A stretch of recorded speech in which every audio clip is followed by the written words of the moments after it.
गांव की गलियों में आज कुछ खास था। मंदिर की घंटियों, ढोल नगाड़ों और शहनाइयों की आवाज़ें पूरे माहौल में मिठास घोल रही थी।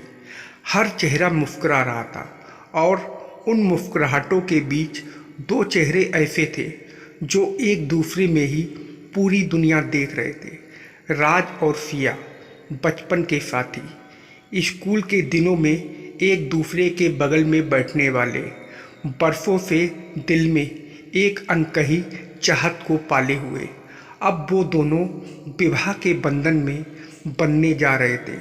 सिया गुलाबी लहंगे में ऐसी लग रही थी जैसे खुद सावन की रानी उतर आई हो।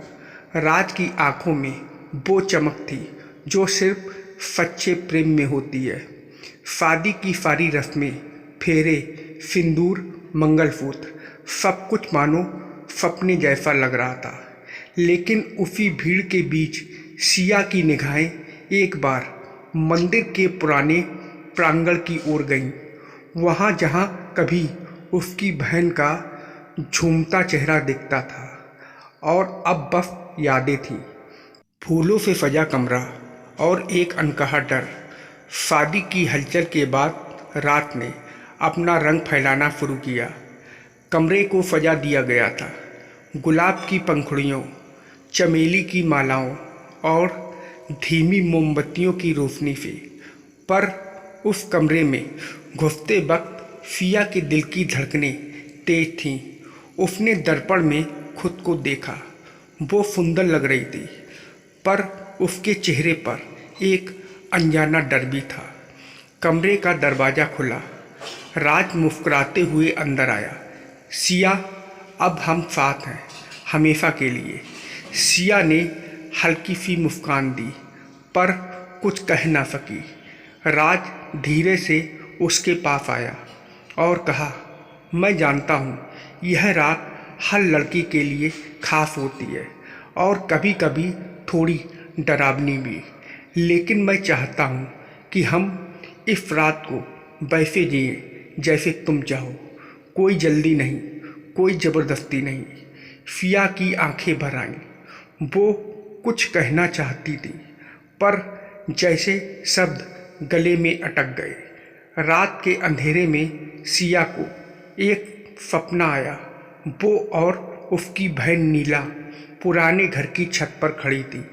हवा तेज थी, नीला मुस्कुरा रही थी और फिर अचानक उसका पैर फिसला। सिया चीख पड़ी, नीला, और उसकी नींद खुल गई। राज ने तुरंत उसका हाथ पकड़ा। क्या हुआ सिया, तुम कांप रही हो? सिया ने कांपते होठों से कहा। वो फिर से वही सपना। राज कुछ समझ नहीं पाया, लेकिन उसने सिया को थामे रखा। नीला, मेरी बड़ी बहन, उसकी मौत एक हादसा नहीं थी राज। मैं आज तक सच से भागती रही, लेकिन अब नहीं।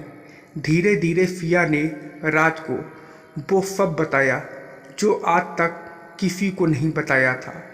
नीला और सिया में बचपन से गहरा रिश्ता था, लेकिन जब नीला को पता चला कि राज सिया को पसंद करता है, तो वो चुपचाप पीछे हट गई।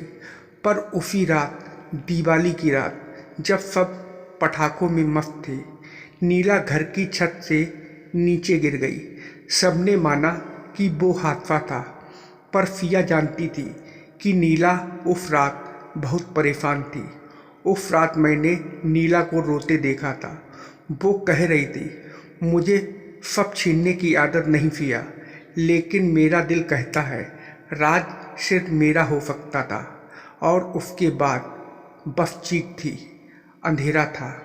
राज चुपचाप सिया की बातें सुनता रहा।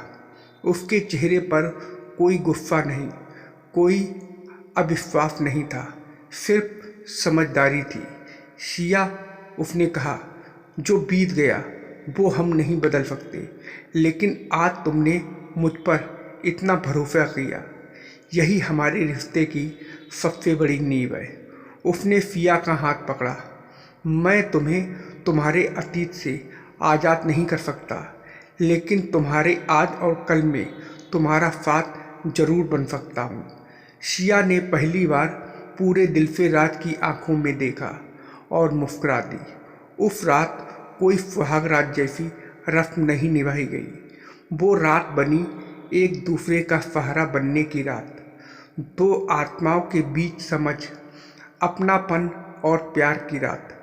कमरे में मोमबत्तियां बुझ गई थीं, फूल मुरझा गए थे, लेकिन दिलों में एक नई रोशनी जग चुकी थी।